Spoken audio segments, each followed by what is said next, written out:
তিরমিজি শরীফের বর্ণনায় হাদিস এসেছে, হাদিসের বর্ণনাকারী সাহাবী হচ্ছেন সাইয়্যিদিনা আনাস ইবনে মালিক রাদিয়াল্লাহু আনহু। তিনি বলেছেন, নবী করিম সাল্লাল্লাহু আলাইহি ওয়াসাল্লাম বলেছেন, ইন্না লিকুল্লি শাইইন কলবা, নিশ্চয়ই প্রত্যেকটা জিনিসের কলব আছে, নিশ্চয়ই প্রত্যেকটা জিনিসের অন্তর আছে। ওয়া কলবুল কুরআনি সূরাতু ইয়াসিন, আর কোরআনের কারীমের কলব, কোরআনে কারীমের হৃদয় হলো সূরাতু ইয়াসিন। মান ক্বারাআ সূরাতু ইয়াসিন কাতাবাল্লাহু লাহু বিকিরাআতিহা কিরাআতাল কুরআনি 10 মাররাত। আল্লাহর নবী বলেছেন, যেই ব্যক্তি সূরাতু ইয়াসিন একবার পাঠ করবে, আল্লাহ ওই ব্যক্তির আমলনামায় পুরা কোরআন 10 বার তেলাওয়াতের সওয়াব দান করে দিবেন। এটা হচ্ছে কলবুল কোরআন, হার্ট অফ দা হোলি বুক কোরআন, কোরআনের হৃদয়। একজন মানুষের শরীরে যত অঙ্গ প্রত্যঙ্গ আছে তার মধ্যে সবচেয়ে গুরুত্বপূর্ণ অংশ হলো তার কলব।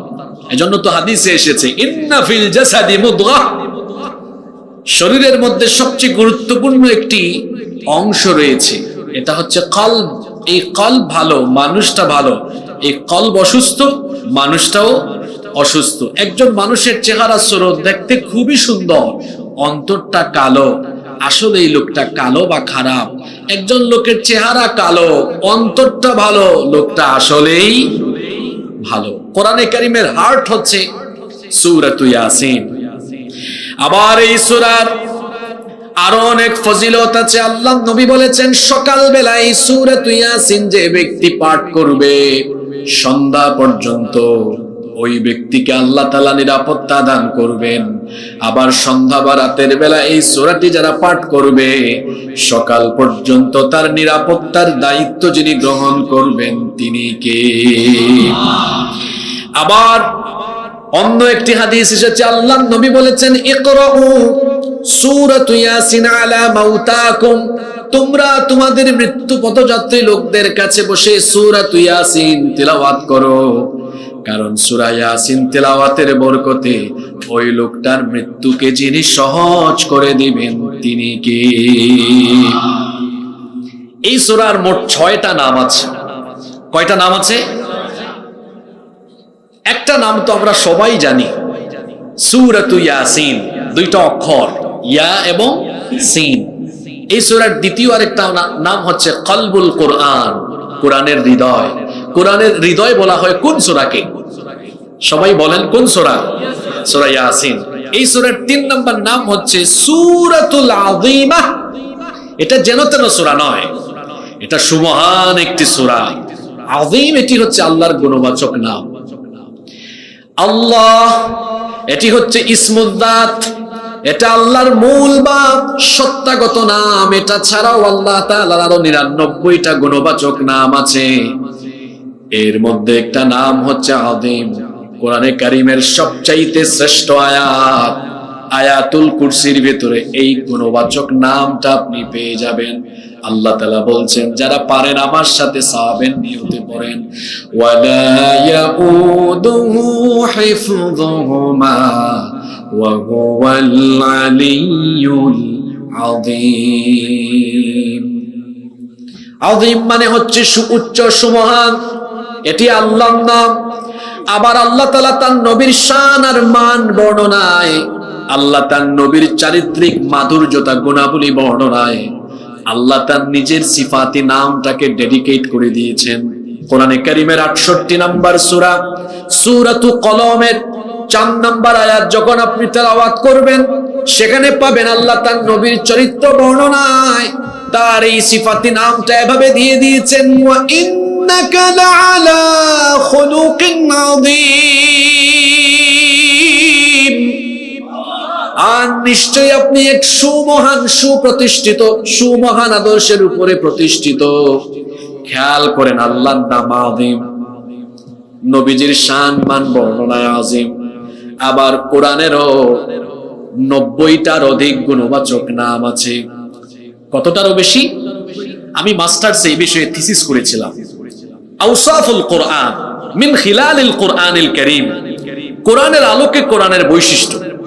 সেখানে আমি আমার থিসিসেও 90টার অধিক গুণবাচক নাম উল্লেখ করেছি। কোরআনের 90টার অধিক গুণবাচক নাম আছে, তার মধ্যে কোরআনের একটা নাম হচ্ছে আযীম। আল্লাহ তাআলা বলছেন, ওয়ালাকাদ আতাইনাকা সাবআম মিনাল মাসানি ওয়াল কুরআনাল আযীম।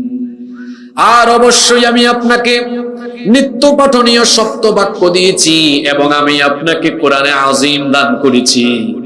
খেয়াল করেন, আল্লাহর নাম আযীম, নবীর সম্মান বর্ণনায় আযীম, কোরআনের নাম হলো আযীম। আজকের যে সূরা থেকে আলোচনা হচ্ছে, এই সূরার আরেকটা নাম হচ্ছে আযীম। আল্লাহু আকবার। এই সূরার 4 নম্বর আরেকটা নাম হচ্ছে সূরাতুল মুইম্মাহ, লিআন্নাহা তাইম্মু সাহিবিহা বিখাইরিদ দুনিয়া ওয়াল আখিরাহ। এই সূরাকে সূরাতুল মুইম্মাহ এজন্য বলা হয়, এই সূরা তার পাঠকারী বা তার সাথীকে এই সূরা তেলাওয়াতের মাধ্যমে আল্লাহ তাআলা দুনিয়া আখিরাতের সব বরকত দিয়ে ভরপুর করে দিবেন। সুবহানাল্লাহ। এই সূরার আরেকটা নাম হচ্ছে সূরাতুদ দাফিআহ, লিআন্নাহা তাদফাউ আন সাহিবিহা আস-সুই ওয়াশ-শার। এই সূরা যেন তেন সূরা নয়, এটার উপর আমল থাকলে শত্রুর মুখোমুখি হলো শত্রু আপনাকে দেখবে না, তার চোখের সামনে পর্দা বা আস্তরণ যিনি ফেলে দিবেন তিনি কে? নাম্বার 6 এবং সর্বশেষ হচ্ছে এই সূরার আরেকটি নাম হচ্ছে সূরাতুল কাদিয়াহ, লিআন্নাহা তাকদি লিহাজাতি সাহিবিহা। এটা এমন এক সূরা, এই সূরার উপর আমল থাকলে সকল অভাব প্রয়োজন যিনি পূরণ করে দেন তিনি কে? কষ্ট হচ্ছে আপনাদের? এবার এই সূরার তরজমা এবং তাফসীর একসাথে শুরু হচ্ছে। সূরাটা আরম্ভ হয়েছে 2টা অক্ষর দিয়ে, ইয়াসিন। এগুলোকে বলা হয় আল হুরুফুল মুকাত্তাআহ, কাটা কাটা বিচ্ছিন্ন অক্ষর।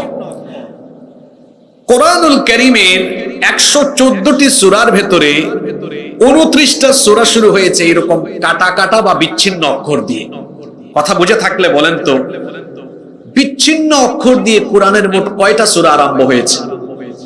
বাবাজানরা, ভাইজানরা একটু বলেন কয়টা?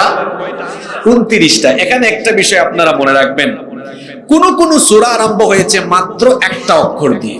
কয়টা অক্ষর? যেমন কোরআনের 50 নম্বর সূরা, সূরাটার নাম হচ্ছে সূরা কফ, এক অক্ষর দিয়ে আরম্ভ হয়েছে কফ। ওয়াল কুরআনিল মাজিদ 36 নম্বর সূরা, সূরা সাদ, এক অক্ষর দিয়ে আরম্ভ হয়েছে সাদ। ওয়াল কুরআনি যিযিকর, আবার দেখেন 68 নম্বর সূরা, সূরা কলম আরম্ভ হয়েছে এক অক্ষর দিয়ে নুন। ওয়াল কলামি ওয়া মা ইয়াসতুরুন, এক অক্ষর দিয়ে সূরা আরম্ভ হয়েছে। এমন সূরা কোরআনে আছে না নাই? 2 অক্ষর দিয়ে সূরা আরম্ভ হয়েছে এমন সূরাও কোরআনে আছে, যেমন আজকের সূরা ইয়াসিন। আবার আছে হামিম, তাহা, এই রকম আরো সূরা আছে। 3 অক্ষর দিয়ে সূরা আরম্ভ হয়েছে এমন সূরাও আছে, আলিফ লাম মিম, তাসিম মিম। আবার 4 অক্ষর দিয়ে সূরা আরম্ভ হয়েছে এমন সূরাও আছে, আলিফ লাম মিম সাদ। 4 অক্ষর দিয়ে আরম্ভ হয়েছে। 5 অক্ষর দিয়ে সূরা আরম্ভ হয়েছে এমন সূরাও আছে। সূরা মারিয়ামে চলে যান, সূরাটা কিভাবে আরম্ভ হলো দেখেন, হরফে মুকাত্তাআত দিয়ে শুরু হয়েছে, কাফ হা ইয়া আইন সাদ। মোট অক্ষর কয়টা? একটু জোরে সুরে পুরুষ মানুষের মতো জবাব দেন, কয়টা? 5টা। এই যে একটা অক্ষর, 2টা অক্ষর, 3টা অক্ষর, 4টা অক্ষর, 5টা অক্ষর দিয়ে এইরকম বিচ্ছিন্ন বিচ্ছিন্ন অক্ষর দিয়ে কোরআনের মোট সূরা আরম্ভ হয়েছে 29টা। কয়টা? এই 29টার মধ্যে একটা হলো সূরা ইয়াসিন। এগুলো হুরুফে মুকাত্তা, বিচ্ছিন্ন অক্ষর। এগুলোর অনেক তাফসীর বিভিন্ন তাফসীরে এসেছে, মুফাসসিররা অভিমত ব্যক্ত করেছেন, কিন্তু শেষে গিয়ে বলেছেন প্রকৃত অর্থ আর ব্যাখ্যা আমরা জানি না, এখানে কোনো হুজুরও জানেন না। এই আয়াতগুলোর প্রকৃত অর্থ আর ব্যাখ্যা একজন জানেন, তিনি কে? কোরআনের আয়াতগুলো দুই ভাগে বিভক্ত, মুহকাম আর মুতাশাবিহ। মুহকাম মানে হচ্ছে যে আয়াতগুলোর অর্থ এবং ব্যাখ্যা বোঝা যায়, আর মুতাশাবিহ মানে হচ্ছে যে আয়াতের অর্থ ব্যাখ্যা কোনোটাই বোঝা যায় না। ইয়াসিন এটা হচ্ছে মুতাশাবিহ, দুর্বোধ্য এবং কঠিন, এটা আমরা বুঝি না, কিন্তু একজন জানেন, তিনি কে? এই দুই প্রকার আয়াতের মধ্যে দুই ধরনের মানুষের দুই রকমের দৃষ্টিভঙ্গি রয়েছে। কোরআনের একটা মজা হলো, এক আয়াতের তাফসীর অন্য আয়াতে পাওয়া যায়। এই যে মুহকাম আর মুতাশাবিহ আয়াতগুলোর ব্যাপারে কাফিরের দৃষ্টিভঙ্গি কেমন আর মুমিনের দৃষ্টিভঙ্গি কেমন, আল্লাহ তাআলা কোরআনে তুলে ধরলেন। কোরআনে কারীমের 3 নম্বর সূরা সূরাতু আলে ইমরানের 7 নম্বর আয়াতে আল্লাহ তাআলা বলছেন, হুয়াল্লাযী আনজালা আলাইকাল কিতাবা মিনহু আয়াতুম মুহকামাতুন হুন্না উম্মুল কিতাব ওয়া উখারু মুতাশাবিহাত। তিনি হচ্ছেন সেই সত্তা যিনি আপনার উপরে এই কিতাব নাজিল করেছেন। মিনহু আয়াতুম মুহকামাত, এর মধ্যে কিছু আয়াত হলো মুহকাম মানে সুস্পষ্ট, যেগুলোর অর্থ ব্যাখ্যা বোঝা যায়। হুন্না উম্মুল কিতাব, এগুলোই হলো কিতাবের মূল অংশ। ওয়া উখারু মুতাশাবিহাত, আর বাকিগুলো হলো দুর্বোধ্য এবং কঠিন। এগুলোর ব্যাপারে কার কেমন দৃষ্টিভঙ্গি আল্লাহ বলছেন, ফাআম্মাল্লাযীনা ফী কুলুবিহিম যায়গুন ফায়াত্তাবিউনা মা তাশাবাহা মিনহু ইবতিগাআল ফিতনাতি ওয়া ইবতিগাআ তা'ওয়ীলি। ফাআম্মাল্লাযীনা ফী কুলুবিহিম যায়গ, অতএব যাদের অন্তরে বক্রতা রয়েছে, ফায়াত্তাবিউনা মা তাশাবাহা মিনহু ইবতিগাআল ফিতনাতি ওয়া ইবতিগাআ তা'ওয়ীলি, তারা অপব্যাখ্যার উদ্দেশ্যে এবং ফিতনা তৈরির জন্য এই অস্পষ্ট আর দুর্বোধ্য আয়াতগুলোর অনুসরণ করে। অথচ আল্লাহ তাআলা বলছেন, ওয়া মা ইয়ালামু তা'ওয়ীলাহু ইল্লাল্লাহ, এই আয়াতগুলোর অর্থ এবং ব্যাখ্যা একমাত্র একজন জানেন, জোরে বলেন, তিনি কে? কিন্তু আমরা যারা ঈমান এনেছি, আমরা যারা মুমিন, আমাদের দৃষ্টিভঙ্গি হলো, আল্লাহ তাআলা বলছেন, ওয়ার-রাসিখুনা ফিল ইলমি ইয়াকুলুনা আমান্না বিহি কুল্লুম মিন ইনদি রাব্বিনা ওয়া মা ইয়াযাক্কারু ইল্লা উলুল আলবাব। জ্ঞানে পরিপক্ক লোকেরা বলে আমান্না বিহি, অর্থ আর ব্যাখ্যা না বুঝলেও আমরা এগুলোর উপর ঈমান এনেছি। তার কারণ হলো আমরা জানি কুল্লুম মিন ইনদি রাব্বিনা, এই প্রত্যেকটি আয়াত শব্দ সবকিছু যার তরফ থেকে নাজিল হয়েছে। জোরে বলেন, তিনি কে? আপনারা বলতে পারেন, হুজুর ঈমান না হয় আনলাম, না বুঝি না হয় ঈমান এনে ফেললাম, কিন্তু এই যে 29টা সূরা এরকম কাটা কাটা বিচ্ছিন্ন অক্ষর দিয়ে আল্লাহ শুরু করেছেন, এটা কেন করেছেন? এর পেছনে কোনো রিজন, কোনো সাবাব, কারণ আছে না নাই বলেন তো? অবশ্যই আছে। সেই কারণটা কি? তাফসীর ইবনে কাসিরের ভেতরে এসেছে, এই যে কাটা কাটা অক্ষর দিয়ে বিভিন্ন সূরা শুরু হয়েছে, এর একটা উদ্দেশ্য হলো আত-তাহাদ্দি বিহা, কাফিরদেরকে এর দ্বারা চ্যালেঞ্জ করা হয়েছে। 40 বছর পর্যন্ত তাদের চোখের সামনে নবীজি বড় হয়েছেন, নবীজির শিশুকাল, কৈশোরকাল, যৌবনকাল চোখের সামনে কেটেছে। কোনোদিন তারা নবীজিকে গালি বকা দেয় নাই, কোনোদিন নবীজির ব্যাপারে আজে বাজে কথা বলে নাই, বরং তারা বলেছে, তারা বলতো মুহাম্মদ, আমরা বলি সাল্লাল্লাহু আলাইহি ওয়াসাল্লাম, তিনি হচ্ছেন আরবের মধ্যে সবচেয়ে সত্যবাদী, আমানতদার। তিনি হেসে হেসে সুন্দর করে কথা বলেন, কষ্ট পান কষ্ট দেন না, দুঃখ পান দুঃখ দেন না। তারা এক বাক্যে বলেছে তিনি হচ্ছেন আরবের সবচাইতে উত্তম মানুষ। এখন যে মানুষটিকে 40 বছর পর্যন্ত তারা সর্বোত্তম বলেছে, 40 বছরে যখন আল্লাহর তরফ থেকে কোরআন নাজিল হওয়া আরম্ভ হলো, এবার তাদের মুখের ভাষায় পরিবর্তন দেখা গেল। তারা এবার বলতে লাগলো, এই একই ব্যক্তিকে কোরআন নাজিলের পরে তারা কি বলছে, আল্লাহ তাদের কথা কোরআনে উঠিয়ে দিয়েছেন। তারা বলেছে ইনি হচ্ছেন শাইর মানে কবি, ইনি হচ্ছেন কাহিন মানে গণক, ইনি হচ্ছেন সাহির মানে জাদুকর, ইনি হচ্ছেন মাজনুন মানে পাগল, ইনি হচ্ছেন কাযযাব মানে মিথ্যাবাদী।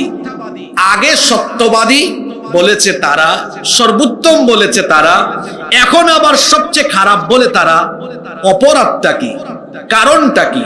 কারণ হলো নবীজি আল্লাহর কোরআনকে প্রচার করা আরম্ভ করেছেন, কোরআন বিরোধীরা এটা মানতে পারে নাই। কোরআন নাজিলের যুগে কোরআন বিরোধীরা যেমন যার কাছে কোরআন নাজিল হয়েছে তাকে এবং তার অনুসারী কোরআনওয়ালাদেরকে গালিগালাজ করেছে, কোরআন বিরোধীরা তাদের বাপ দাদাদের খাসলতার চরিত্র ধারণ করে এখনো কোরআনওয়ালাদেরকে নিয়মিত গালি দেওয়ার অভ্যাসকে জারি রেখেছে। আইফোন প্রতি বছর অক্টোবর তার নিউ ভার্সনকে রিলিজ করে।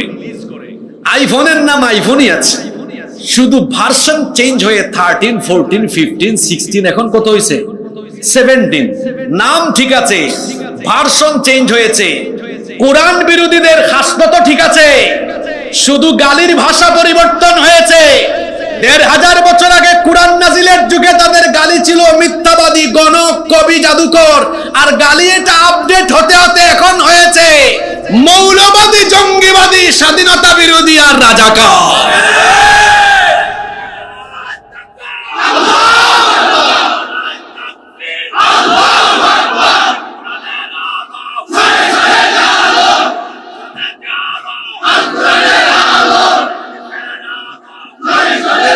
দেখেন না আমারে কয় রাজাকার। আমি তো 10 বছর ধরে কথা বলি, বেশি দিন না, আমার বয়স অল্প স্বল্প। এখানে যারা আছেন সব আমার উস্তাদ। কত মাহফিল বন্ধ করেছে। চুয়াডাঙ্গার ওসি সাহেব একবার আমাকে ফোন দিলেন, আপনি কোথায়? আমি বললাম আমি তো চুয়াডাঙ্গার কাছাকাছি, মাহফিলে আসতেছি। আপনি আসিয়েন না কেন? আপনার ব্যাপারে রিপোর্ট আছে, আপনি উল্টাপাল্টা বলেন। আমি বললাম আমার সব বক্তব্য তো রেকর্ড থাকে, আমরা কোরআন হাদিস পড়ে যদি উল্টা বলি তাহলে যে পড়ে নাই তারা কি সঠিক কথা বলবে নাকি? কয় না সবই ঠিক আছে, কিন্তু শুনছি আপনি রাজাকার। আমি বললাম আপনি কি আমাকে সচক্ষে জীবনে কোনোদিন দেখেছেন? কয় না। আমি বললাম আমার জন্ম 90-এর দশকে, আমি কেমনে রাজাকার হই? কয় সম্ভবত আপনি চেতনায় রাজাকার হইতে পারেন।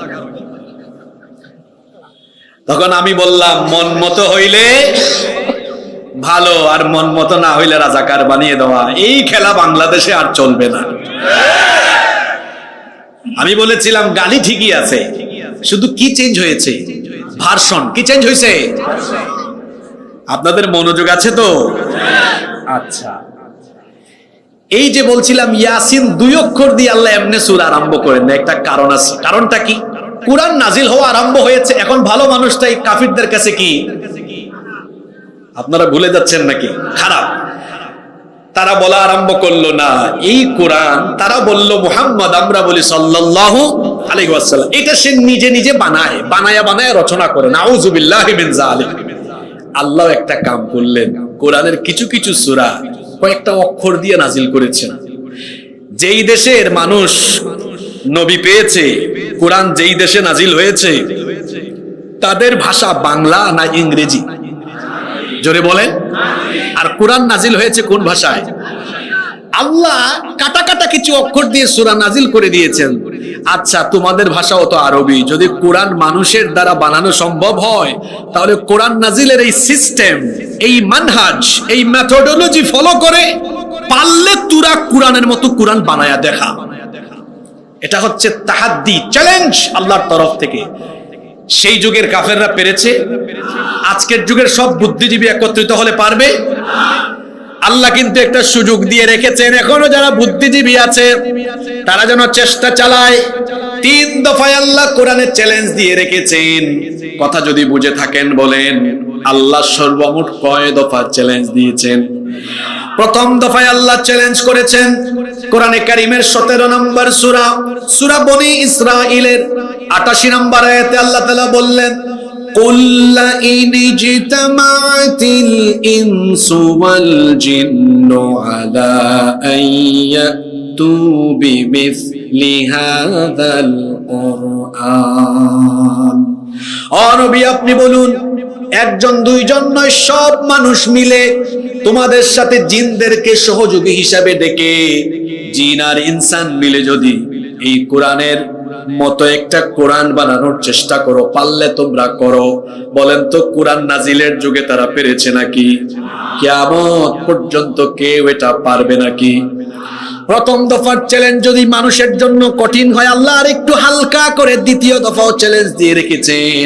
কোরআনে তো 114টা সূরা আছে, যদি এটা কঠিন মনে হয় আল্লাহ আবার দ্বিতীয় দফায় একটু হালকা করে দিলেন। কোরআনে কারীমের 11 নম্বর সূরা, সূরা হুদের 13 নম্বর আয়াতে আল্লাহ তাআলা বললেন, আম ইয়াকুলুনা ইফতারাহু কুল ফাতু বিআশরি সুওয়ারিম মিসলিহি মুফতারায়াত। যদি কোরআনের মতো কোরআন বানানো কঠিন হয় তো দ্বিতীয় দফার হালকা চ্যালেঞ্জ পারলে গ্রহণ করো। 114টার মতো 114 সূরা নয়, পারলে কোরআনের 10টা সূরার মতো 10টা সূরা বানাও।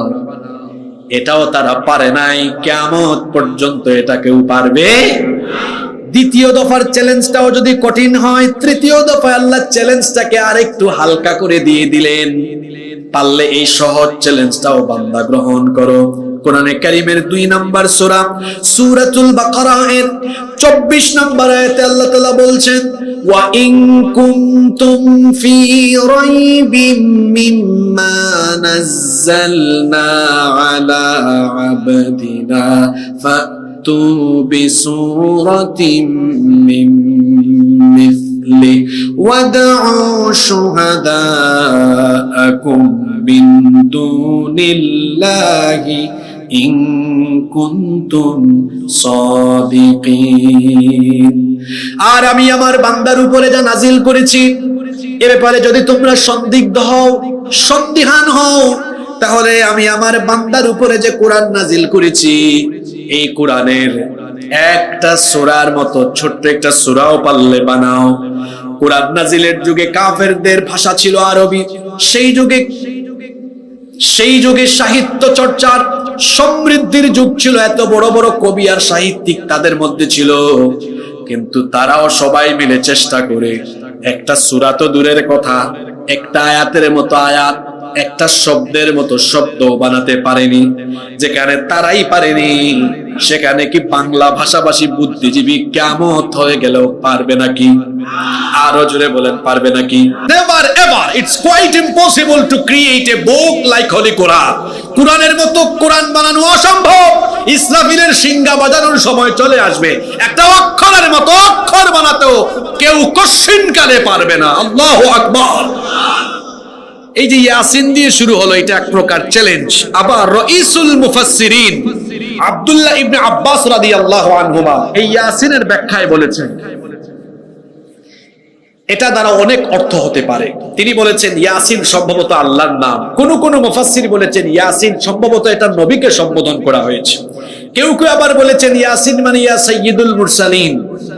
এভাবে সব মুফাসসির তাফসীর করে আবার লাস্টে বলেছেন ওয়াল্লাহু আ'লামু বিমুরাদিহি বিহ। এর দ্বারা সঠিক অর্থ আর ব্যাখ্যা কি এটা আমরা কেউ জানি না, কেবল জানেন কে? আপনাদের মনোযোগ আছে তো? আমি আগেই বলছিলাম এই সূরা আজকে এমনি এমনি ধরি নাই, গুরুত্বপূর্ণ কারণ আছে, মনোযোগ দিয়ে শুনবেন। শরীয়তপুরে যতবার এসেছে আমার ভালো লাগে, মানুষ এখানে নীরব হয়ে কথা শুনে। আমি আশা করছি আজকেও এই ধারা অব্যাহত থাকবে ইনশাআল্লাহ। দ্বিতীয় আয়াত শুরু হয়ে গেছে, ওয়াল কুরআনিল হাকিম। এখানে শুরুতে যে ওয়াও এসেছে এটি হচ্ছে ওয়াওয়ে কাসমিয়া, কসমের জন্য যে ওয়াও ব্যবহার হয়। আল্লাহ এখানে শপথ করেছেন। কিসের শপথ করলেন? কোরআনের। এবং এখানে কোরআনকে একটা বিশেষ নামে বিশেষায়িত করলেন, কোরআনে হাকিম বলে। বিজ্ঞানময় কোরআনের কসম। কথা বুঝে থাকলে বলেন, কিময় কোরআন? সবাই বলেন। এখনো যুবক ভাইয়েরা চুপ আছেন। যুবকদের আওয়াজ আমি জানি যুবকের মতো হয়, তাদের গর্জন তো অনেক ভারী হয়। কোরআনকে কিময় বলা হয়েছে? আচ্ছা, আল্লাহ বললেন বিজ্ঞানময় কোরআন, আর আমরা কোরআনকে কি বানাইছি? ঝাড়ফুকের কোরআন। আমরা বানাইছি কি? একটা অনুষ্ঠান আরম্ভ হবে, হুজুর একটু তিলাওয়াত করেন, তিলাওয়াতের কিতাব। আল্লাহ বললেন বিজ্ঞানময় কোরআন, আমরা বানিয়েছি রমজান মাসে তারাবি খতম করার কিতাব। আল্লাহ বললেন বিজ্ঞানময় কোরআন, আমরা বানিয়েছি মানুষ মারা যাওয়ার পরে খতম দেওয়ার কিতাব। কথা শুনতেছেন সবাই? কোরআন যে বিজ্ঞানময়, এটা আমরা অনেকে উপলব্ধি করতে পারি না। আমরা মনে করেছি এটা হুজুর, মুল্লা, মৌলবী, মাদ্রাসায় থাকার বই। এটা মধ্যযুগীয় কিতাব, এর মধ্যে আধুনিকতা নাই, এর মধ্যে বিজ্ঞান নাই, এর মধ্যে বাস্তবতার কোনো জ্ঞান নাই। কিন্তু কথাটা কি সঠিক? জোরে বলেন সঠিক। ও আধুনিক মনস্কা ভাই, ও বিজ্ঞান মনস্ক ভাই, শোনেন, পৃথিবীতে বিজ্ঞানের যখন জন্মই হয় নাই, তখন আল্লাহ তাআলা এই কিতাবের ভেতরে একটা দুইটা আয়াত নয়, ১৫০০-এর উপরে আয়াত শুধু বিজ্ঞানের ব্যাপারে ঢুকাইয়া দিয়েছে। আল্লাহু আকবার।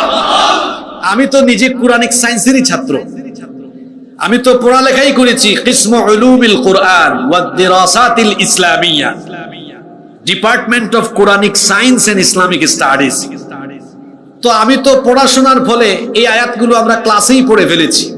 শুধু ১৫০০-এর উপরে আয়াত আছে আল্লাহর কিতাবের, আল্লাহর কিতাবের ভেতরে ১৫০০-এর উপরে আয়াত আছে শুধু বিজ্ঞানের বিভিন্ন তথ্য উপাত্তের ব্যাপারে। আল্লাহু আকবার। There is no contradiction between the holy book Quran and science. কোরআনের সাথে বিজ্ঞানের কোনো দ্বন্দ্ব নাই, বরং বিজ্ঞান পুরাতন, কোরআন আপডেটেড। আমরা মনে করি বিজ্ঞান আপডেটেড, কোরআন ব্যাকডেটেড। নো, এটা আপনার ভুল ধারণা। বিজ্ঞান ব্যাকডেটেড, কোরআন আপডেটেড। কি করে শোনেন, আমি কয়েকটা এক্সাম্পল তুলে ধরি।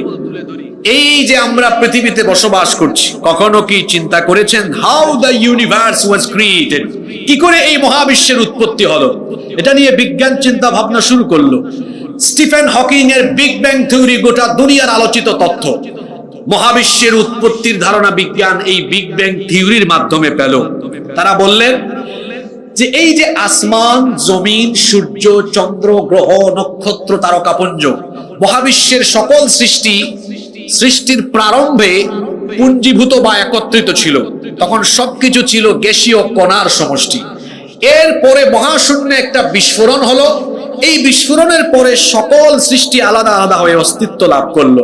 বিস্ফোরণের ফলে সকল সৃষ্টিতে সেপারেট হয়ে গেল। বিজ্ঞান এটার নাম দিল বিগ ব্যাং থিওরি, যেটা বিজ্ঞানের সবচাইতে আলোচিত তথ্য।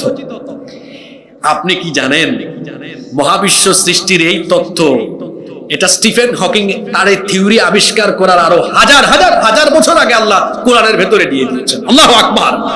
এটা আপনি পড়েন না, আর পড়বেন কেমনে?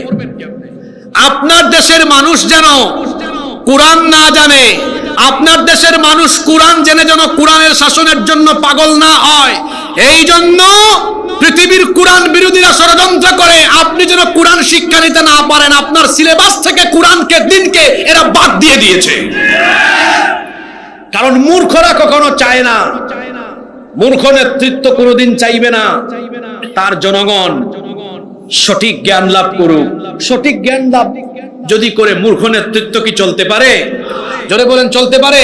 এজন্য আমি জীবনের ঝুঁকি নিয়ে গত ২-৩ বছর শিক্ষা ব্যবস্থা নিয়ে কথা বলেছিলাম। আমার উপর হামলা হয়েছে, মামলা হয়েছে। ওই যে যখন আলু ভর্তা, ডিমবাজি, তারপরে নাচ গান শুরু হলো, আমি তখন বলেছিলাম, ওদের নাম ধরে বলেছিলাম, তারা তাদের সন্তানদেরকে বিদেশে পাঠিয়ে উন্নত কারিকুলামে পড়াশোনা করায়, আর আমাদের সন্তানদেরকে এই কারিকুলাম দেয় যাতে আমাদের সন্তানরা এরা চিরকাল অবুঝ থাকে। আমি বলেছিলাম এটা যদি উন্নত কারিকুলাম হয় তাহলে তোদের মতো এমপি মন্ত্রীরা তোদের সন্তানদেরকে বিদেশ থেকে এনে এই কারিকুলামে আগে পড়ায়। এরপরে আমাদের বাচ্চারা পড়বে। বলেন তো, যারা আমাদের উপরে এগুলো চাপিয়ে দেয় এদের বাচ্চারা বেশিরভাগ দেশে না বিদেশে? আপনারা একমত না দ্বিমত? এরা দেশে না বিদেশে? আমাদেরকে দিল আলু ভর্তা ডিমবাজি, আর তার সন্তানদেরকে নিয়ে গেল হার্ভার্ডে, অক্সফোর্ডে, ক্যামব্রিজে, ইউরোপে, আমেরিকায়। এই হলো অবস্থা। আল্লাহ এই জাতিকে হেফাজত করেন, বলেন আমিন। এই যে স্টিফেন হকিং এর বিগ ব্যাং থিওরি, যেটা বিজ্ঞান কিছুকাল আগে জেনেছে, কোরআন আপনি পড়লেন না, বুঝলেন না, আপনি একটু কোরআনটা খুলে দেখেন। কোরআনে কারীমের 21 নম্বর সূরা সূরাতুল আম্বিয়া এর 30 নম্বর আয়াতে আল্লাহ তাআলা মহাবিশ্ব সৃষ্টির উৎপত্তির এই ধারণা ঢুকিয়ে দিয়েছেন। আল্লাহ তাআলা বলছেন, আওয়ালাম ইয়ারাল্লাযীনা কাফারু আন্নাস সামাওয়াতি ওয়াল আরদা কানাতা রাতকান ফাফাতাকনাহুমা। অবিশ্বাসীরা কি দেখে না আসমান সমূহ আর জমিন সৃষ্টির শুরুতে একত্রিত ছিল, এরপরে আমি এগুলোকে আমার মহা ক্ষমতা বলে আলাদা করে দিয়েছি। কি করে আল্লাহ আলাদা করে দিলেন? কোরআনে কারীমের 41 নম্বর সূরা সূরা হামিম আস-সাজদা এর 11 নম্বর আয়াতে আল্লাহ তাআলা বলছেন, সুম্মাস্তাওয়া ইলাস সামাই ওয়া হিয়া দুখানুন ফাকালা লাহা ওয়া লিল আরদি ইয়া তাওআন আও কারহা ক্বালাতা আতাইনা তাইঈন। মহাশূন্যে যখন মহাবিস্ফোরণ হলো, মহাকাশ তখন ধোঁয়াশাচ্ছন্ন হয়ে গেল, ধূম্রজাল হয়ে গেল, তখন ধোঁয়াশাচ্ছন্ন আকাশের দিকে মনোনিবেশ করে আল্লাহ তাআলা আসমান জমিনকে অর্ডার করলেন, তোমরা সেপারেট হয়ে যাও। আসমান জমিন তখন জবাব দিল, ক্বালাতা আতাইনা তাইঈন, আমরা আমাদের রবের হুকুম মেনে অনুগতদের মতো অস্তিত্বমান অবস্থায় ফিরে গেলাম। 1979 সালে সৌদি আরবের রাজধানী রিয়াদে একটি কনফারেন্স হয়েছিল, মুক্তামার আশ-শাবাব, ইউথ কনফারেন্স। সেই কনফারেন্সে মার্কিন যুক্তরাষ্ট্রের খ্যাতনামা বিজ্ঞানী বালমার উপস্থিত ছিলেন। এই দুইটা আয়াত ওই কনফারেন্স হলে তিনি নিজের কানে শুনলেন। শোনার পরে তিনি বললেন, আচ্ছা দাঁড়াও তো, এটা কোন বই থেকে তেলাওয়াত, এটা কোন বই থেকে পড়লে, বইটার লেখক কে? কারণ মহাবিশ্ব উৎপত্তির ধারণা স্টিফেন হকিং এর বিগ ব্যাং থিওরির মাধ্যমে কিছুকাল আগে আমরা জেনেছি, কিন্তু এটা কোন আজীব বই, কোন বইয়ে কোন লেখক এটা ঢুকায় দিল, কে উনি, কে উনার পরিচয় কি? বলা হলো, এটি তো মানুষের রচনা করা কোনো কিতাব নয়, আর এই যুগের কোনো বইও নয়, এটা আরো 1500 বছর আগে নাজিল হওয়া আল্লাহর কিতাব কোরআন। সে তখন বলল, আশ্চর্য কথা, আজ থেকে 1500 বছর আগে তো বিজ্ঞানের জন্মই হয় নাই, সেই যুগে মহাবিশ্ব সৃষ্টির এত নিখুঁত, এত চমৎকার থিওরি যে কিতাবে দেওয়া হয়েছে, এটা যেন তেন কিতাব নয়। আর যিনি নাজিল করেছেন তিনিও যেন তেন কেউ নয়, নিশ্চয়ই তিনি মহাবিশ্বের স্রষ্টা, এবং এই কিতাবও মহাবিশ্বের স্রষ্টা থেকে আসা কিতাব। আমিও আর গুমরাহিতে পড়ে থাকতে চাই না। সকলকে সাক্ষী রেখে ওই কনফারেন্স হলে তিনি কালেমা পড়ে মুসলমান হয়েছেন। আল্লাহু আকবার। এভাবে বিজ্ঞান উন্নত হচ্ছে, আর বিজ্ঞানীরা মাথা নত করে কোরআনের সামনে মাথা নত করে দিতে বাধ্য হচ্ছে। আপনি দেখুন মাথার উপরের আসমান, কষ্ট হচ্ছে আপনাদের? গভীরভাবে খেয়াল করে শুনেন। এত সুন্দর সুন্দর বাড়ি বানিয়েছেন আপনাদের এলাকায়, আপনারা প্রত্যেকটা বাড়িতে আপনারা ছাদ বা চাল দিয়েছেন। এই ছাদ আপনারা কেন দিলেন? গ্রীষ্মকালে যেন রোদ না লাগে, বর্ষাকালে যেন বৃষ্টি না পড়ে, শীতকালে যেন কুয়াশা না পড়ে। অর্থাৎ আমাদের সিকিউরিটি বা প্রোটেকশনের জন্য আমরা বাসা বাড়িতে কি করেছি? ছাদ দিয়েছি।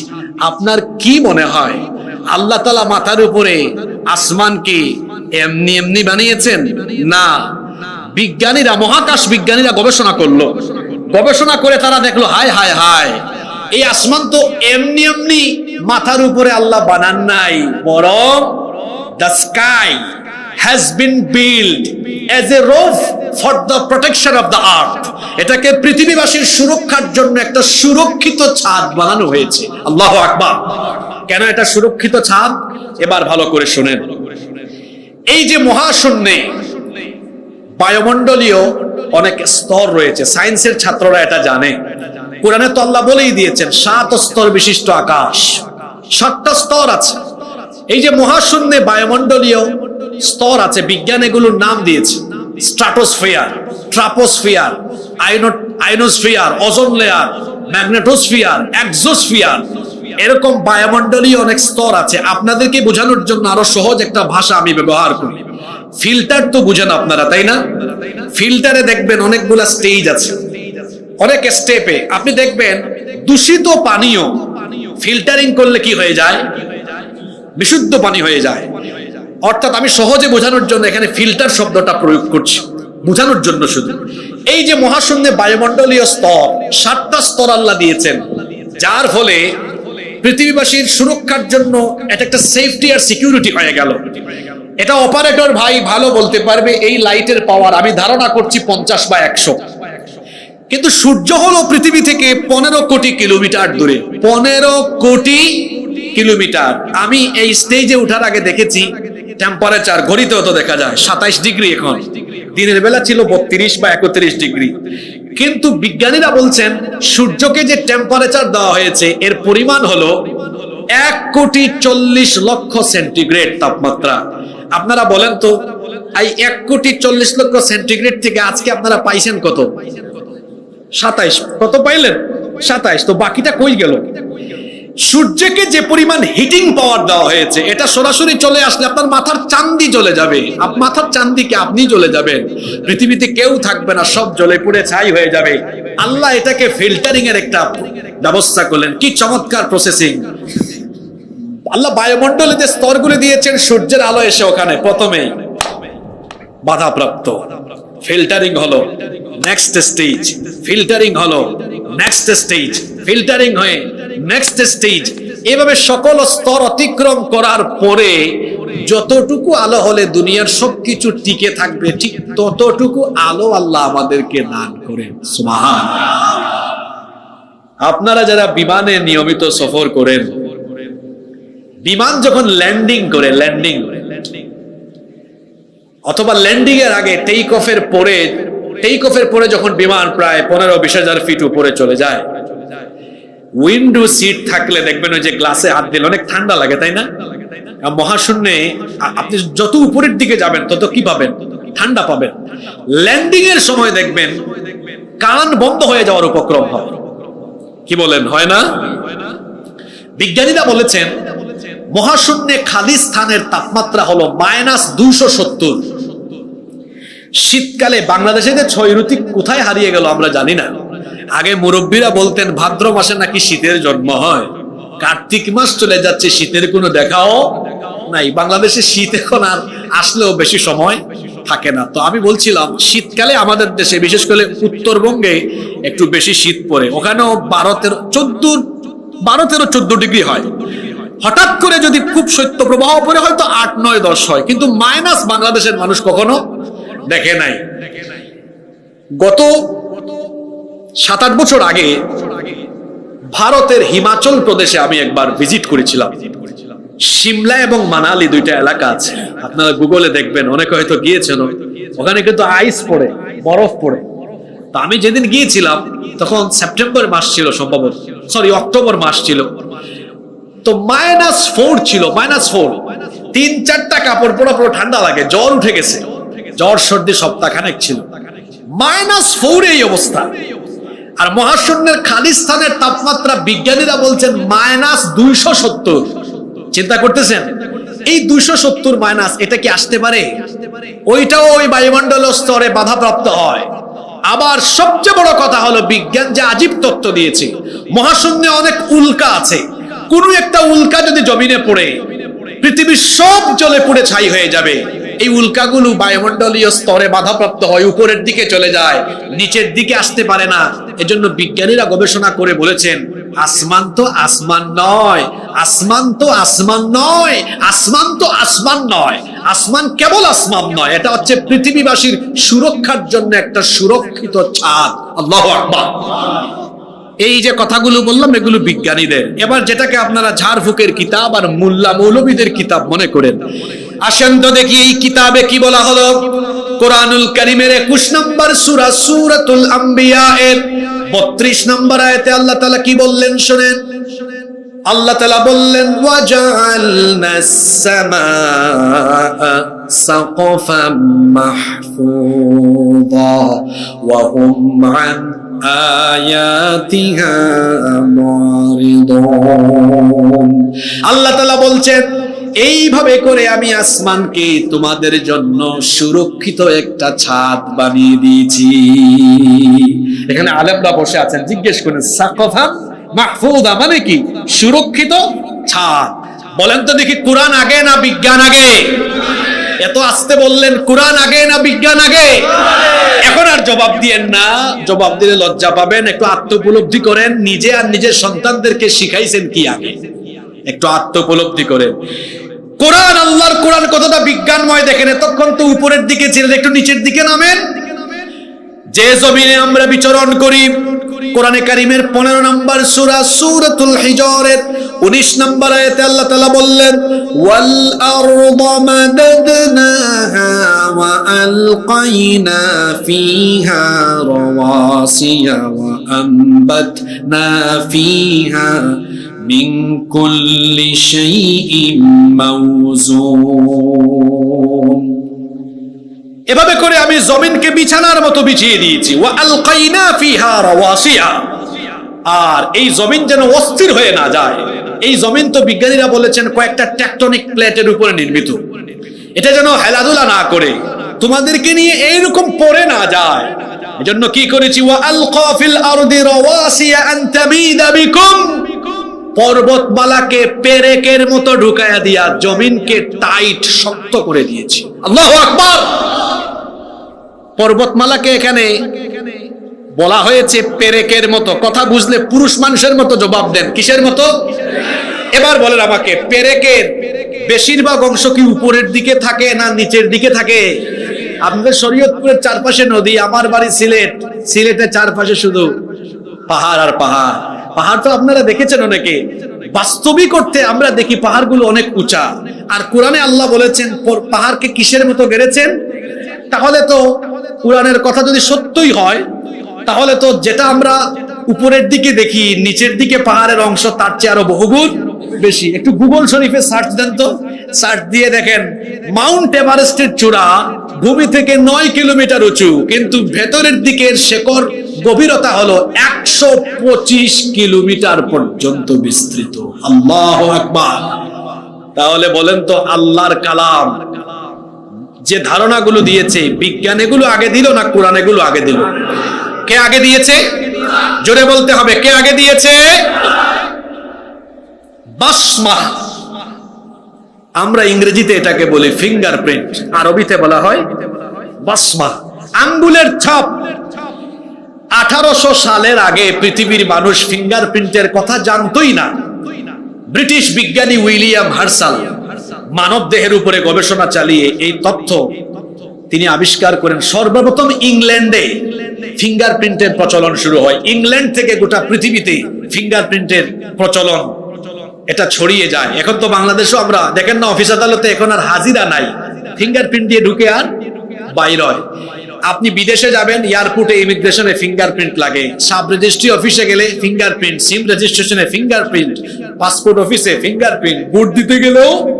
কারণ একজনের ফিঙ্গারপ্রিন্টের সাথে আরেকজনের ফিঙ্গারপ্রিন্টের কোনো মিল নাই। এমনকি হাতে 10 আঙ্গুল, একটা আঙ্গুলের সাথে আরেক আঙ্গুলের ছাপের কোনো কি নাই, মিল নাই। আপনাদের বিজ্ঞান এটা 1800 সাল, তার মানে আজকে থেকে 200 বছর আগে জেনেছে যে কিতাবকে হুজুরদের কিতাব আর মোল্লা মৌলবীদের কিতাব আর অনুষ্ঠান আরম্ভ হওয়ার আগে তিলাওয়াতের কিতাব মনে করেন।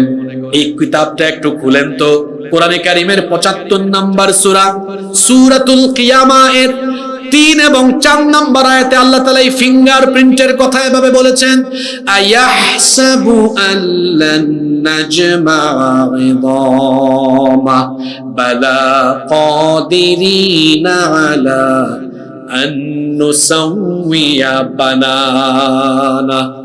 যারা মনে করে মানুষ মারা যাওয়ার পরে অস্থিপিঞ্জর হাড্ডি গুড্ডি যখন সবকিছু মাটির সাথে মিশে যাবে, কি করে এগুলোকে আবার জোড়া লাগিয়ে মানুষকে পুনর্জীবিত করা হবে, আল্লাহ এই দৃষ্টান্ত দিতে গিয়ে বললেন, বান্দারে শুধু তোমার শরীরের হাড্ডি আর মাংসই নয়, বরং বালা কাদিরিনা আলা আন নুসাউইয়া বানানা, তোমাদের প্রত্যেকের আঙ্গুলের যে মাথার ছাপ আছে, এই আঙ্গুলের মাথার ছাপ পর্যন্ত আমি আবার পুনর্বিন্যস্ত করব।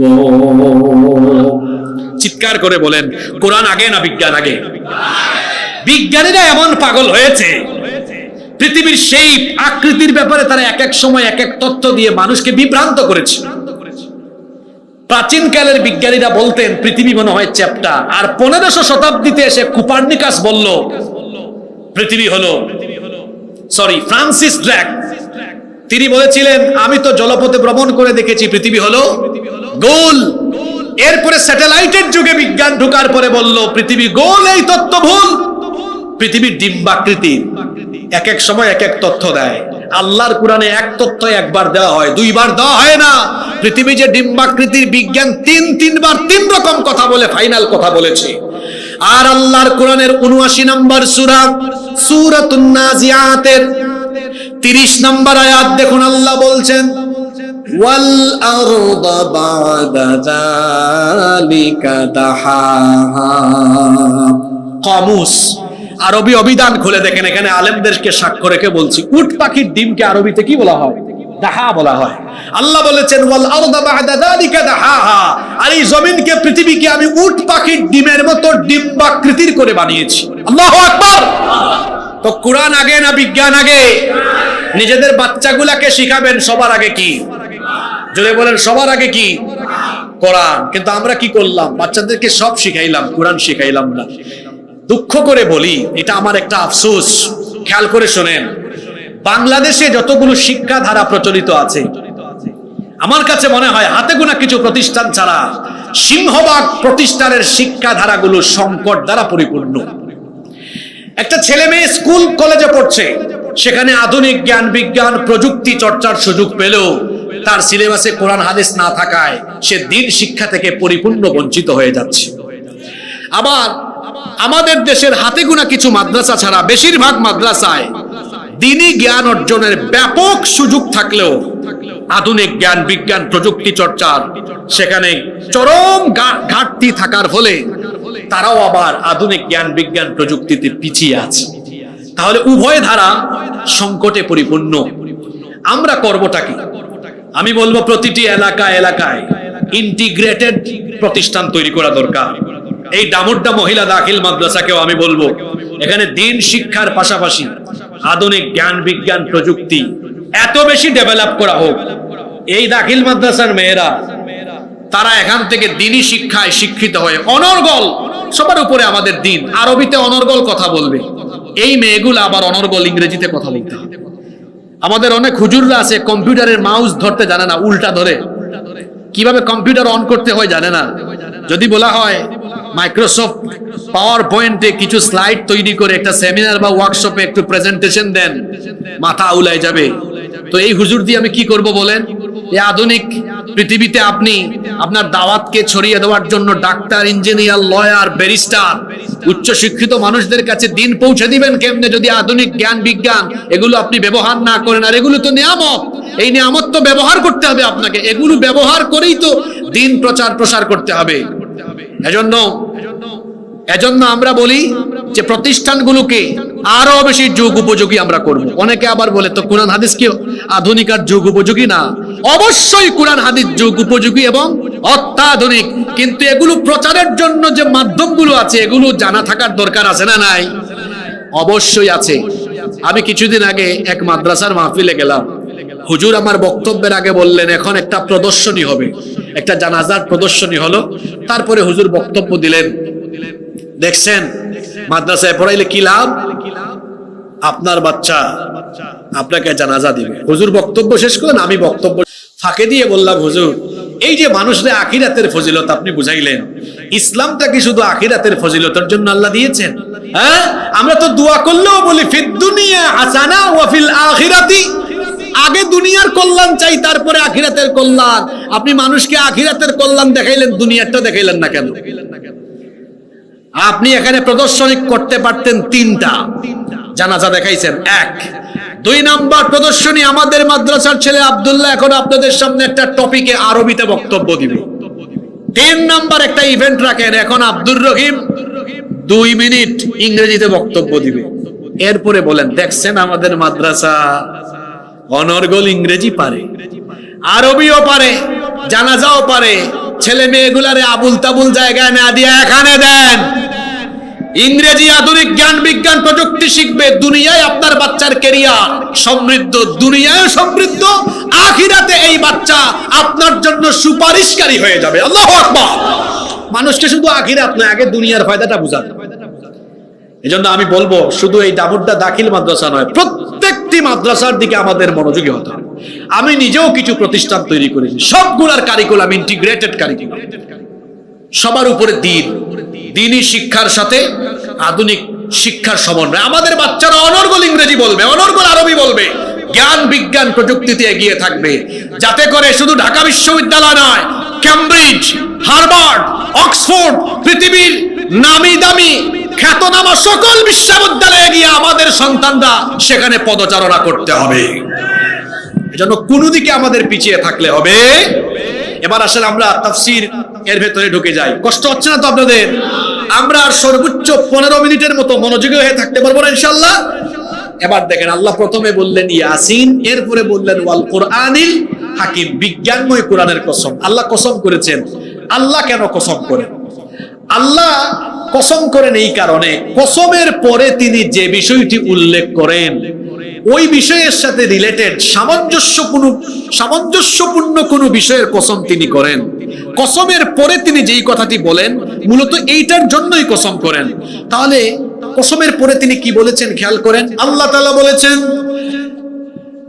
ইন্নাকা লামিনাল মুরসালিনা আলা সিরাতিম মুস্তাকিম। ইন্নাকা লামিনাল মুরসালিন, নিশ্চয়ই আপনি রাসূলদের একজন, সিরাতে মুস্তাকিমের উপরে আপনি আছেন। এই কথাটা বলার জন্য প্রথম আয়াত ইয়াসিন দিয়ে আরম্ভ করলেন, দ্বিতীয় আয়াতে কসম করলেন। আবার শুনেন, আপনি রাসূলদের একজন, রিসালাতের কথা উল্লেখ করতে গিয়ে আগের আয়াতে কসম করলেন, আর কসমটা কি নিয়ে করলেন? বলেন, কি নিয়ে করলেন? বিজ্ঞানময় কোরআন নিয়ে। কেন? আপনি রাসূলদের একজন, এটা বলার জন্য কোরআনের কসম কেন করেছেন? কারণ কোরআন তো সাধারণ মানুষের কাছে আসে না, রাসূলের কাছেই কোরআন নাজিল হয়। কথা বুঝতে পেরেছেন? আচ্ছা, আমাদের সাথে কি জিবরিলের দেখা সাক্ষাৎ হয় নাকি? যারা বলে না, এদের সাথে মাঝে মাঝে মনে হয় সাক্ষাৎ হয়, তাই না? কেন আল্লাহ তাআলা এখানে কোরআনের কসম করলেন আর কসমের পরে বললেন আপনি রাসূলদের একজন? আল্লাহ বললেন, ও নবী, কোরআনের কসম করলাম আপনি রাসূলদের একজন। কেন আল্লাহ এই পদ্ধতিতে আয়াতগুলো নাজিল করলেন? কারণ হলো, যখন নবীজি রিসালাতের দাওয়াত আরম্ভ করলেন তখন কাফিররা বলতে লাগলো, কোরআনে কারীমের 13 নম্বর সূরা সূরাতুর রা'দের 43 নম্বর আয়াতে আল্লাহ বললেন, ওয়া ইয়াকুলুল্লাযীনা কাফারু লাস্তা মুরসালা কুল কাফা বিল্লাহি শাহীদান বাইনি ওয়া বাইনাকুম ওয়া মান ইনদাহু ইলমুল কিতাব। ওয়া ইয়াকুলুল্লাযীনা কাফারু লাস্তা মুরসালা, কাফেররা বলে লাস্তা মুরসালা, আপনি রাসূল নন। কাফেররা রাসূলকে কি বলতো? আপনি রাসূল নন, আপনি রাসূল নন। তারা বলতো, এটা কেমন রাসূল? কোরআনে কারীমের 25 নম্বর সূরা সূরাতুল ফুরকানের 7 নম্বর আয়াতে আল্লাহ বলছেন, ওয়া ক্বালু মা লিহাদার রাসূলি ইয়াকুলু তা'আমা ওয়া ইয়ামশি ফিল আসওয়াক। শুনেন, খাবারের শেষের অংশটা মজা। দেখেন না, মানুষ চাইটা পুইটা খায়, ঠিক তেমনি করে আলোচনার শেষ অংশেই থাকে আলোচনার মূল বার্তা।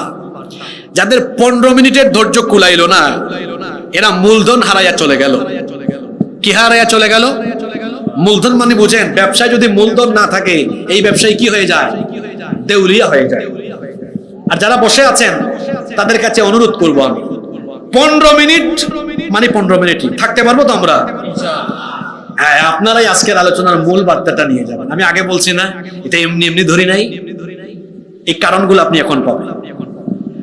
আপনি রাসূল এটা বলার জন্য আল্লাহ কেন কোরআনের কসম করেছেন? কারণ কাফিররা রাসূলকে রাসূল হিসাবে মানত না, বরং তারা বলতো ওয়াকালু মা লিহাদার রাসূল ইয়াকুলুত তাআমা ওয়া ইয়ামশি ফিল আসওয়াক।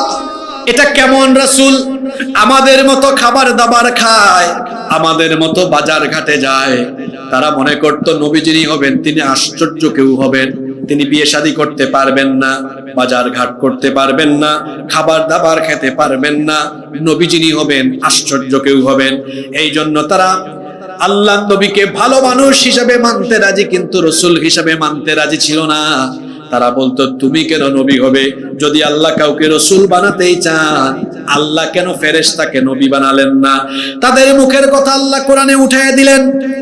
আল্লাহ তখন বললেন, তোমরা যে বলো ফেরেশতাকে আমি রাসূল বানাবো, ফেরেশতাকে রাসূল বানালে তো তোমাদের কল্যাণ হবে না। আল্লাহ তাআলা বললেন কোরআনে কারীমের 17 নম্বর সূরা, সূরা বনী ইসরাঈলের 95 নম্বর আয়াত, কুল লাউ কানা ফিল আরদি মালাইকাতুন ইয়ামশুনা মুতমাইন্নিনা লানাজ্জালনা আলাইহিম মিনাস সামাই মালাকার রাসূলা। ও নবী, আপনি বলে দিন, পৃথিবীতে যদি মানুষ বসবাস না করে ফেরেশতা বসবাস করত, তাহলে আমি ফেরেশতাকে নবী বানাতাম। কিন্তু পৃথিবীতে বাস করে মানুষ, এই জন্য নবীও বানাইছি মানুষ। মানুষ না হয়ে যদি ফেরেশতাকে নবী বানানো হতো, আমাদের জন্য বিপদ হতো। কারণ ফেরেশতা তো পুরুষও না, নারীও না। আপনার বউয়ের সাথে ভেজাল লাগলে ফেরেশতা কেমনে সমাধান করবে? বেচারার তো নিজেরই কোনো বউ নাই। আল্লাহ বলেছেন পৃথিবীতে বাস করে মানুষ, এই জন্য মানুষের জন্য নবীও বানিয়েছি মানুষ। এবার কাফিরেরা বলল, ঠিক আছে আল্লাহ, বুঝলাম আপনি মানুষকে নবী বানাইয়েছেন, কিন্তু উনার মতো গরিব মানুষকে কেন, উনার মতো এতিম মানুষকে কেন নবী বানালেন? নবী যদি আপনি বানাতেই চান, তাহলে আপনি কি এমন কাউকে বানাতে পারলেন না? কোরআনে কারীমের 43 নম্বর সূরা, সূরা যুখরুফের 31 নম্বর আয়াত, ওয়াকালু লাউলা নুজ্জিলা হাযাল কুরআনু আলা রাজুলিন মিনাল ক্বরয়াতাইনি আযীম। আপনি যদি নবী বানাতেই চান, তো উনার মতো এতিম মানুষ, গরিব মানুষকে বানাইছেন কেন? আপনি তো মিনাল ক্বরয়াতাইনি আযীম, এই দুই মহান শহর, কোন দুই শহর? মক্কা আর তায়েফের কোন সম্ভ্রান্ত বংশের, উঁচু বংশের কাউকে নবী বানাইতে পারতেন। এতিম আর গরিব মানুষকে কেন? ঘুমাই গেছেন নাকি? এই এতিম আর গরিব মানুষকে কেন বানাইছেন? এরা মনে করত সোসাইটিকে লিড করবে তারা, যার বংশ বড়, যার বংশ বড়, যার অনেক টাকা আছে, বিত্তশালী, এরা লিড করবে। দুঃখজনক, এই থিওরি এখন আমরাও নিয়ে ফেলেছি। ঘুমাই গেছেন নাকি? আমরাও নেতৃত্বের ফর্মুলা হিসাবে সবার আগে যোগ্যতা মনে করি বংশ গৌরব, বড় বংশ আর আধিপত্য, টাকা পয়সা, বিত্তবান হওয়া। আমার আরেকটা ঘটনা মনে পড়লো, জালুত আর তালুতের কাহিনী কোরআনে এসেছে। শামুয়েল আলাইহিস সালামকে যখন আল্লাহ বনী ইসরাইলের জন্য পাঠিয়েছিলেন, এরা বড় নির্যাতিত ছিল, বলেছিল আপনি আমাদের জন্য একটা নেতা ঠিক করে দেন। আল্লাহ তখন বলেছিলেন, ইন্নাল্লাহা কাদ বাআসা লাকুম তালুতা মালিকা। আল্লাহ তোমাদেরকে তালুতকে, আল্লাহ তোমাদের জন্য তালুতকে বাদশা বানিয়েছেন। কাকে? নামটা বলেন কি? এই তালুত ছিলেন গরিব মানুষ। তারা বলে না, উনার মতো গরিব মানুষকে কেন নেতা হিসেবে মানবো? তিনি বলেন, এটা তো আমি বানাই নাই, নবী তাকে এই নেতৃত্ব দিয়েছেন কে? কেন? তার যোগ্যতা কি? যোগ্যতা হলো বাসতাতান ফিল ইলমি ওয়াল জিসম। কোরআনে বলা হয়েছে ওনার যোগ্যতা হলো ওনার জ্ঞান আছে, প্রজ্ঞা আছে, শারীরিক শক্তি আছে। তার মানে নেতৃত্বের জন্য সবার আগে যোগ্যতা হলো কি? জ্ঞান। সবার আগে যোগ্যতা হলো কি? জ্ঞান। এরপরে চরিত্র। এরপরে কি? চরিত্র। আর আমরা কি মনে করি? সমাজের নেতৃত্ব বাদ দেন, একটু মসজিদে এসে দেখেন না, আমার দেশের শতকরা 95% মসজিদ কমিটির সভাপতি, সেক্রেটারি তাকওয়া দেখে হয় না, হয় টাকা টাকা পয়সা, বিত্ত, বংশ, এগুলো দেখে এই জন্য দেখা যায় যে সুদখোর ঘুষখোররা মসজিদের কমিটিতে চলে যায়, অথচ নেতৃত্ব হবে পরহেজগারিতা দেখে। এত মসজিদের অবস্থা, আর সমাজের অবস্থা তো আরো করুণ। শোনেন, একটা জাতির জন্য, সমৃদ্ধির জন্য নেতৃত্ব হলো আসল। নেতৃত্ব হলো আসল। একটা গাড়ির ড্রাইভার গুরুত্বপূর্ণ? গাড়ি ভালোভাবে চলার জন্য ড্রাইভার গুরুত্বপূর্ণ না প্যাসেঞ্জার বেশি গুরুত্বপূর্ণ? প্যাসেঞ্জার যদি সবগুলা মাতাল হয় আর ড্রাইভার যদি তালে থাকে, গাড়ি এইটা রাস্তায় থাকবে। আর প্যাসেঞ্জার সব যদি তালে থাকে আর ড্রাইভার মাতাল হয়, গাড়ি তো আর রাস্তায় থাকবে না, গাড়ি খালে পড়ে যাবে। এই দেশ স্বাধীন হওয়ার পরে 54 বছর ধরে এই দেশের নেতৃত্ব, কর্তৃত্ব এখনো আমরা ভালো মানুষদের হাতে দিতে পারি নাই বলে বারবার এই দেশ সমৃদ্ধির জায়গা থেকে একেবারে অধঃপতনের খালে গিয়ে নিপতিত হয়েছে। যুবক তরুণদেরকে আগামীর বাংলাদেশ বিনির্মাণে ভূমিকা রাখতে হবে। আমার আব্বাজানরা, এটা রাজনৈতিক কোনো মঞ্চ নয়। আমার ভাইজানরা, এখানে রাজনীতির কথা বলার জন্য আমি বসি নাই। যে বক্তা দলীয় দৃষ্টিভঙ্গি মাথায় রেখে বক্তব্য দেয়, তার বক্তব্যে মানুষ হেদায়েত হয় না। যে শ্রোতা দলীয় দৃষ্টিভঙ্গি মাথায় রেখে বক্তব্য শুনে, ওই শ্রোতার জীবনেও হেদায়েত হয় না। কোরআন শুনতে হয় নিরপেক্ষ মন মগজ নিয়ে। আপনারা শুনতে পারবেন তো? আমি একটু উদাহরণ দিই। তাবলিগের ভাইরা দেখবেন নামাজের পরে একটা কথা বলে শুনবো, নামাজ পড়ে ইমালামনের ফায়দার কথা হবে। আমিও আপনাদেরকে বলছি, এখানে আমি রাজনীতির কথা না বলে ফায়দার কথা বলবো। দল মত নির্বিশেষে আমরা সবাই লাভ চাই না লস চাই? কল্যাণ চাই না অকল্যাণ চাই? আসেন আমরা ফায়দার কথা বলি। বাংলাদেশে 54 বছর ধরে চলে আল্লাহর আইন না মানুষের আইন? জোরে বলেন, কার আইন?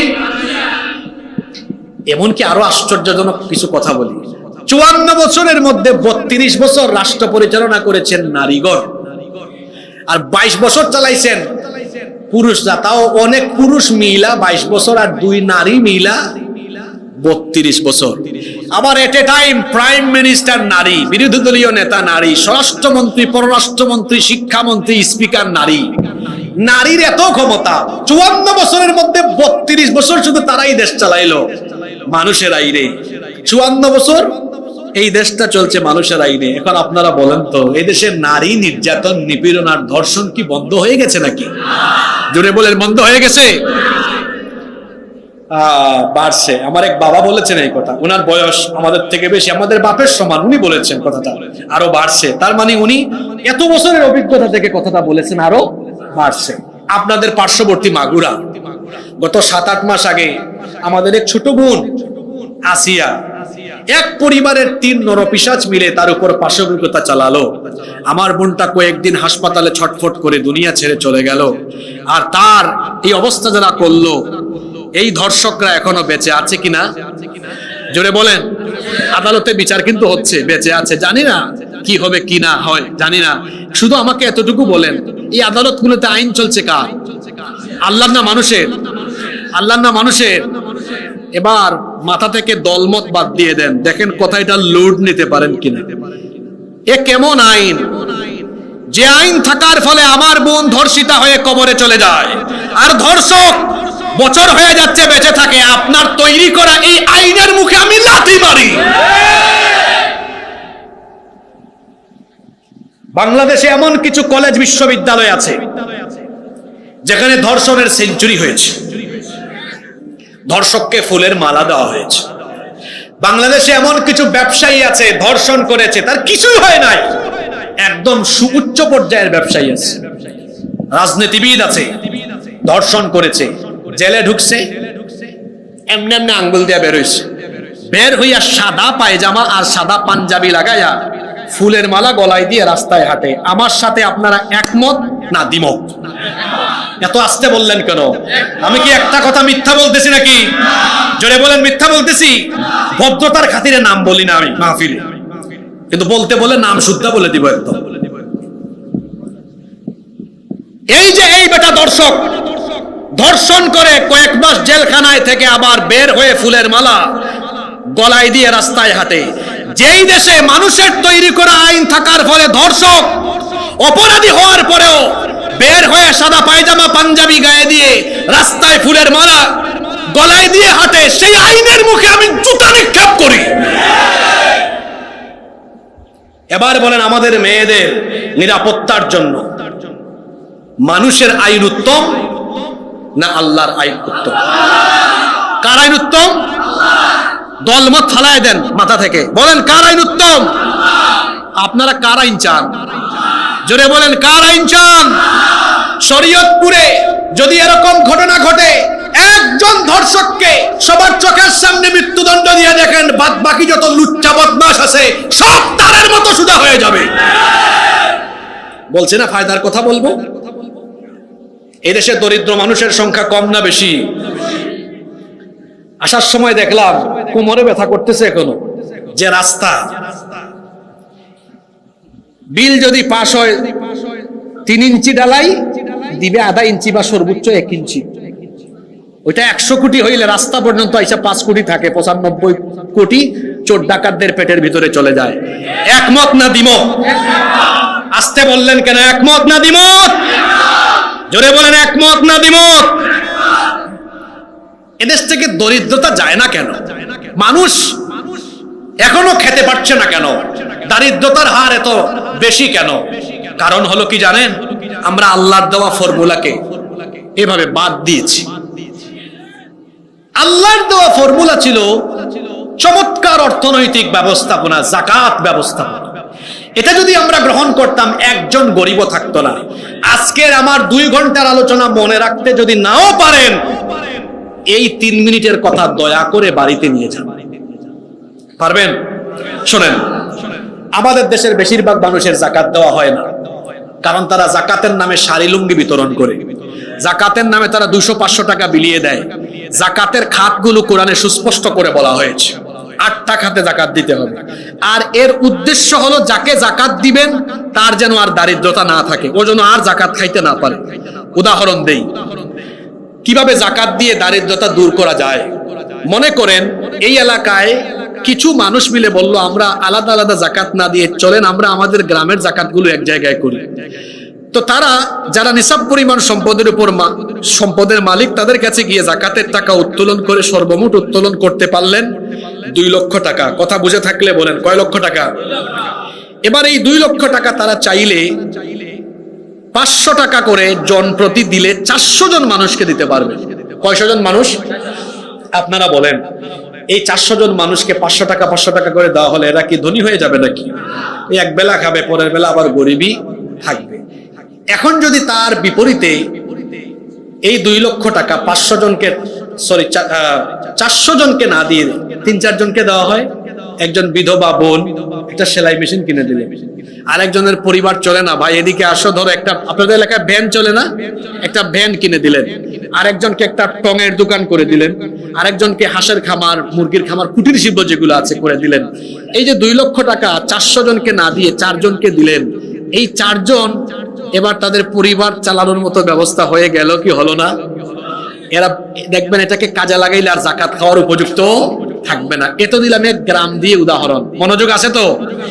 এবার যদি রাষ্ট্র ব্যবস্থা এটা থাকতো, যাকাত মিনিস্ট্রি মন্ত্রণালয় থাকতো, আর ইসলামী অর্থনীতিতে বিশেষজ্ঞগণ সেটা পরিচালনা করতেন, সারা দেশের মুসলমানদের সম্পদের হিসাব সরকারের কাছে থাকলো, নিসাব পরিমাণ সম্পদের মালিক যারা, তাদের বাড়িতে চিঠি বা মোবাইলে SMS আসলো, আপনার তো বছর এত টাকা আসছে জাকাতের, অমুক জায়গায় গিয়ে এটা জমা দেন। সারা দেশের জাকাতের টাকা এক জায়গায় জমা পড়লো। এটা নিয়ে আমার ব্যক্তিগত গবেষণাও আছে। সংক্ষিপ্ত বোঝানোর জন্য একটু কম অ্যামাউন্ট ধরি।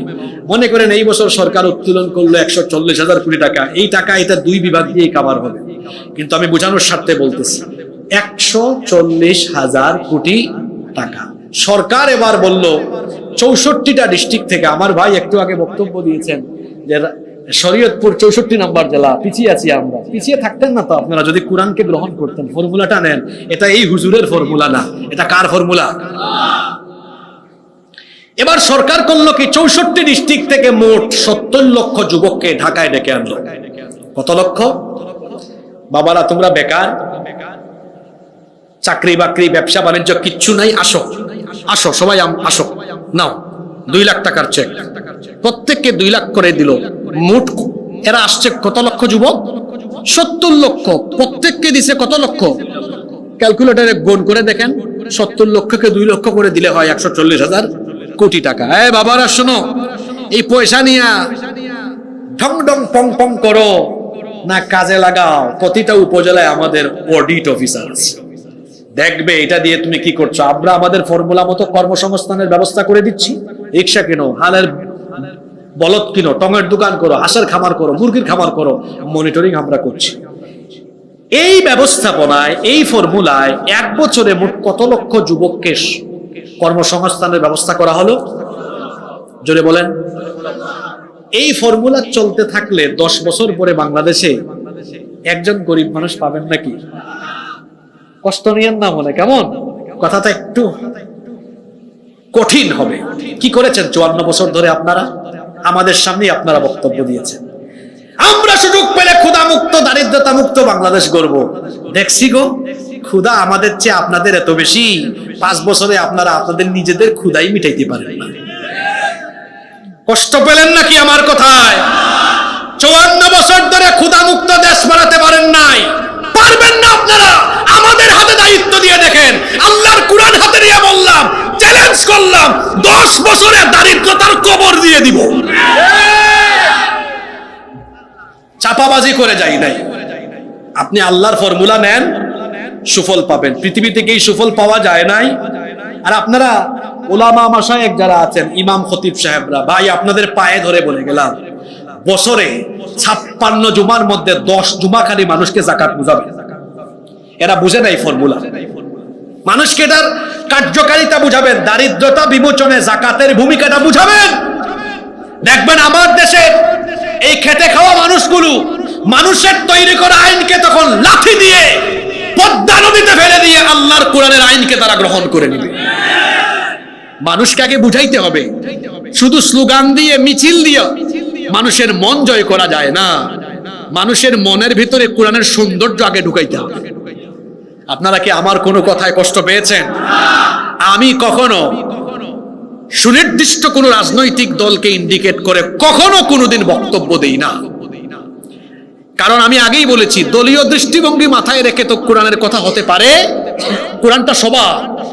আমি আপনাদের সকলের স্বার্থে কথা বলেছি, বলছিলাম না আমাদের ফায়দার কথা।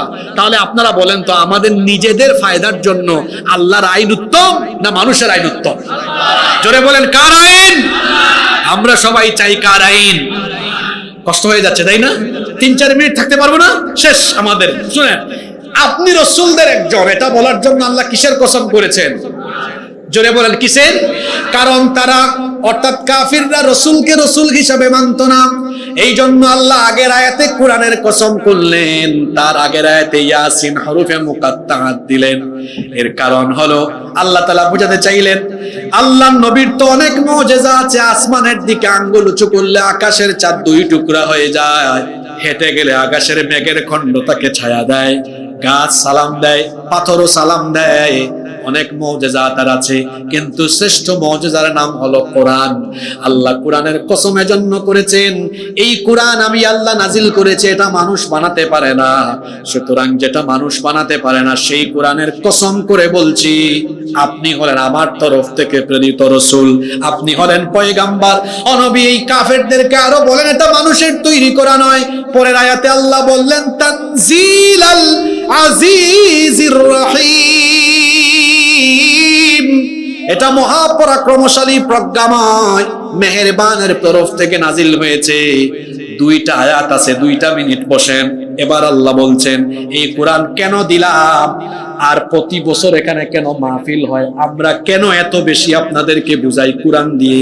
এবার এই কথাটা চলে এসেছে। আল্লাহ বলছেন, এই কোরআনের জন্যই দিলাম, লিতুনযিরা কওমান মা উনযিরা আবাউহুম ফাহুম গাফিলুন।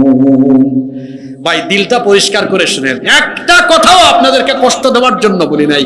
এই কোরআনের জন্য দিয়েছি, লিতুনযিরা কওমান, যেন আপনি আপনার কওমকে সতর্ক করতে পারেন। কি করতে পারেন? আল্লাহ বলছেন যে যুগের মানুষের কাছে কোরআন নাজিল হয়েছে ও নবী মা উনদিরা আবাহুম, এদের বাপ দাদাকে তো সতর্ক করা হয়নি, ফাহুম গাফিলুন, এরা তো গাফিল ছিল। এই কোরআন দিয়েছি সতর্ক করার জন্য, এরপরেও যারা সতর্ক হয় না। অন্য আয়াতে তো আল্লাহ বলেছেন ইন্নামা আনতা মুযাক্কির, আপনি কেবলমাত্র উপদেশদাতা, লাস্তা আলাইহিম বিমুসাইতির, বল প্রয়োগকারী নন। আপনি মানুষকে সতর্ক করেন, উপদেশ দেন। যদি উপদেশ বাণী, সতর্ক বাণী শোনার পরেও বয়রার মতো আচরণ করে, কিছু মানুষ হলো বয়রার মতো, কিছু মানুষের কান হলো এমন, শুনেও শুনে না, দেখেও দেখে না, বুঝেও না বুঝার ভান করে, এমন মানুষ আছে না নাই? এর কারণ হলো তবা আল্লাহু ফি কুলুবিহিম, অন্য আয়াতে বলেছেন খাতামাল্লাহু আলা কুলুবিহিম ওয়া আলা সামঈহিম ওয়া আলা আবসারিহিম, যারা কোরআন শুনলেই মনে করে হুজুর সম্ভবত কথাটা আমার দলকে বা আমাকে বলেছে, এই লোকটার অন্তর, কান, চক্ষু থেকেও না থাকার মতো অবস্থা হয়েছে। এত বয়রা হইছে কেমনে? কোরআন তো কোনো দলের জন্য আসে নাই, কোরআন এসেছে সকল মানুষের জন্য, ঠিক না বেঠিক? সব মানুষের জন্য কোরআন এসেছে, কোনো দলের জন্য না, কোনো নেতার জন্য কোরআন না, কোরআন এসেছে সবার জন্য। এটা আসার পরেও যারা এটাকে গ্রহণ করে না, কোরআনের সৌন্দর্য বুঝে না, কোরআনকে গ্রহণ করে না, আল্লাহ বলছেন এদের অধিকাংশের অবস্থা হলো এমন, এদের ইমানের সমস্যা। এদের ইমানের সমস্যা হওয়ার কারণে এদের উপরে জিল্লতি, বেইজ্জতি, দুনিয়ার শাস্তি আর আখিরাতের শাস্তি অবধারিত হয়েছে। এজন্য আল্লাহ পরের আয়াতে বলে দিলেন লাকাদ হাক্কাল কওলু আলা আকসারিহিম ফাহুম লা ইউমিনুন, এদের ব্যাপারে তোমার রবের বাণী সত্য হয়েছে, কারণ তারা ঈমান আনবে না। কোরআনের মজা হলো এক আয়াতের তাফসীর অন্য আয়াতে পাওয়া যায়। কোরআনের 10 নম্বর সূরা, সূরা ইউনূসের 96-97 নম্বর আয়াতে আল্লাহ বলেছেন ইন্নাল্লাযীনা হাক্কাত আলাইহিম কালিমাতু রাব্বিকা লা يؤمنون ولو جاءتهم كل آية حتى يروا العذاب الأليم, নিশ্চয়ই যাদের ব্যাপারে তোমার রবের বাণী অর্থাৎ রবের শাস্তি অবধারিত হয়েছে তারা ঈমান আনবে না। যদি তাদের সামনে সকল নিদর্শনও আপনি নিয়ে আসেন ও নবী, তারপরেও তারা ঈমান আনবে না। এর কারণ হলো কোরআন তারা গ্রহণ করে না। এই কারণে কোরআন গ্রহণ করলে তারা আর শয়তানি করতে পারবে না। কোরআন এসেছে শয়তানি তন্ত্র মন্ত্রের কবর দিয়ে মানুষের জন্য কল্যাণ, ন্যায়, ইনসাফ প্রতিষ্ঠা করতে। এজন্য আমরা সবাই ন্যায়, ইনসাফ আর কল্যাণ চাই কি চাই না? আস্তে বলবেন না, জোরে বলেন, চাই কি চাই না? ন্যায়, ইনসাফ আর কল্যাণের জন্য জীবনের সকল ক্ষেত্রে আল্লাহর কোরআনের দরকার আছে না না? আসুন, শুধুমাত্র একদিনের মাহফিল নয়, এজন্য প্রতিদিন কোরআন পড়ি, বুঝি, আমল করি, কোরআনের সাথী হয়ে আমরা আল্লাহর কোরআনকে সমাজ রাষ্ট্রের সব জায়গায় প্রতিষ্ঠা করে আল্লাহর কোরআনের ভিত্তিতে সবকিছু পরিচালনা করি। তাহলেই পাবো শান্তি, তাহলেই পাবো মুক্তি। আল্লাহ এই সূরা ইয়াসিনের 7টা আয়াত উপলব্ধি করে এগুলোর শিক্ষা আমাদেরকে বাস্তবায়ন করার তৌফিক দান করেন।